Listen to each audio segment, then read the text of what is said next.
My wife canceled our anniversary, dumped me, and kicked me out of the house. When I became a successful entrepreneur, she came back demanding half of my wealth. I've been sitting on this for a while, trying to figure out the best way to put everything into words. It's been a couple of years since all of this started, and I'm still dealing with the emotional fallout. I've built a life that I'm proud of now, but there's this looming shadow from the past that I can't shake. Maybe sharing it here will help me make sense of everything, and maybe get some much-needed advice. So, here's my story. My name is Ryan, I'm 33 now, and my ex-wife Emma, 34, and I met during college. We were that couple that everyone envied. We clicked from day one. It wasn't love at first sight, at least not for me, but I quickly realized there was something about Emma that just fit with me. She was warm, easy to talk to, intelligent, and had this quiet confidence that balanced out my more reserved nature. By the time we both graduated and landed our first jobs, it felt natural to take things to the next step. We got married at 26, and while we were still young, I genuinely believed that we were on the same page about life, our goals, and where we wanted to go. She was my best friend, my partner. Our anniversary was always a big deal for us. No matter how busy life got, we made time for each other. We'd go out to nice restaurants, exchange thoughtful gifts, or take short weekend trips. We were building a life together, step by step, and every year, our anniversary felt like this celebration of that progress. But something changed around our 5th anniversary. It wasn't obvious at first, just little things here and there. Emma started working later, being a little more distracted, and started talking about her career goals a lot more than our future together. It was subtle, but I noticed it. I chalked it up to work stress, or maybe just growing pains in a marriage. Life wasn't always going to be perfect, right? Then came our 6th anniversary. I had everything planned, an intimate weekend getaway to a secluded cabin in the mountains. I had researched everything, restaurants, hiking trails, romantic spots. It was supposed to be our weekend to escape from everything. I thought it would be the perfect way to reconnect, considering how busy we'd both been. A few days before the trip, I mentioned it to her, expecting excitement, or at least some enthusiasm. Instead, she looked at me with a blank expression. "And I don't know if I'm really up for a weekend away this year," she said, absent-mindedly flipping through a magazine. "Maybe we can do something later?" I was confused. This wasn't like her.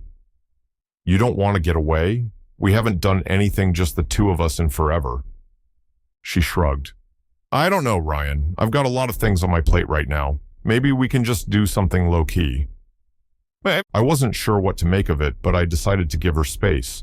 Maybe she was just stressed and I didn't want to push her, but then things started to unravel. She canceled our anniversary dinner reservation, and instead of offering an alternative, she just didn't seem to care. The night before our anniversary, when I came home from work, she was sitting on the couch with her laptop, not even acknowledging me at first.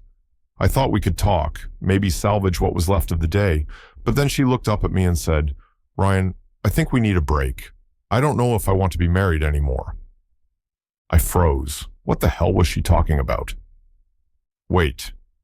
What?" I asked, my voice trembling slightly. "You're serious?" She sighed and ran her hand through her hair. "I don't know. I'm just feeling disconnected, like I'm not sure about this anymore." I was stunned. This wasn't some petty argument or a moment of frustration. This felt like something deeper. I tried to get her to explain, to talk through whatever she was feeling, but she wouldn't have it. She said she needed space, that she wanted some time alone to figure things out. I told her I didn't want to leave, that we could talk through it together, but she stood up, walked to the door, and said something I'll never forget. "Ryan, I need you to leave. I need you gone." I couldn't believe what I was hearing. This woman, the one I thought I was building a future with, was telling me to leave. And so, I did. I packed a bag, got into my car, and drove to a friend's place, completely numb. For the next few days, I couldn't make sense of it. I called, I texted, I begged her to talk to me, but she was silent. It was like I was a stranger. Finally, after a week of silence, I received an email. She wanted a divorce. Just like that. No warning, no explanation. She was done. I wasn't prepared for what came next. The divorce itself was brutal. Emma wasn't just distant, she was downright cold. She didn't show any emotion or remorse. It was like I never existed to her. She was determined to move on, and honestly, it felt like she was almost eager to erase me from her life. She took a significant portion of the assets we had accumulated together over the years. At first, I didn't think much of it, our house, our savings, some of the joint investments. But the more I thought about it, the more I realized that the emotional toll she took on me was far worse than anything she could take legally. I was devastated. I felt abandoned, confused, and betrayed. What had gone wrong? I thought we were in this together.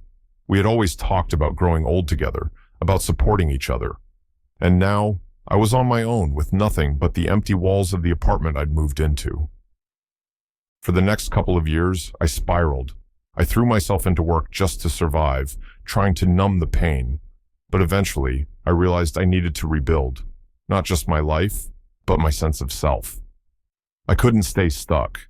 I had to prove to myself that I was more than just the guy she walked away from. So, I took a risk. I'd always been passionate about tech and business, but I'd never pursued it seriously.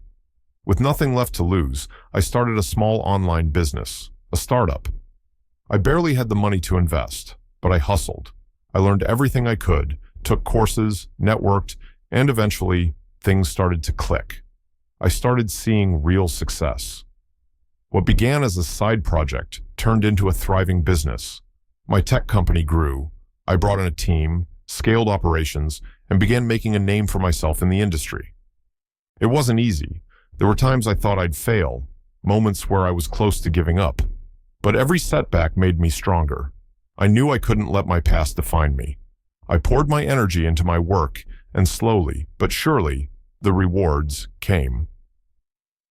Within a few years, I had built a small empire. I was financially secure, and for the first time in a long while, I felt like I was finally in control of my life. But I never expected what happened next. It had been 5 years since the divorce when I got the email from Emma. I hadn't heard from her in all that time, not once. No birthday wishes, no checking in. I'd moved on. I thought she had too. The email was brief, but it sent a chill down my spine. "We need to talk. It's important." I didn't even know what to think. Was this an apology? A random catch-up? After everything that had happened, I didn't think I'd ever hear from her again. But there it was. I agreed to meet her, though I wasn't sure what I expected. We met at a cafe, and she walked in looking completely different. She was wearing a designer dress, had a sleek new haircut, and exuded this polished, almost cold aura. It was as though the woman I had married had been replaced by a completely different person. We sat down, and she immediately got to the point. "I've been thinking a lot about everything," she said, her voice carefully neutral. "I realize now that I made some mistakes. I think I deserve half of what you've built. You owe me." For a moment, I thought I misheard her. Half of what? The business, the money, the life I had built from nothing? She couldn't be serious, but she was. She laid out her argument with cold precision. Apparently, her lawyer had told her that because we were married for so long, she was entitled to a portion of the assets I'd accumulated, including the wealth I'd gained after the divorce.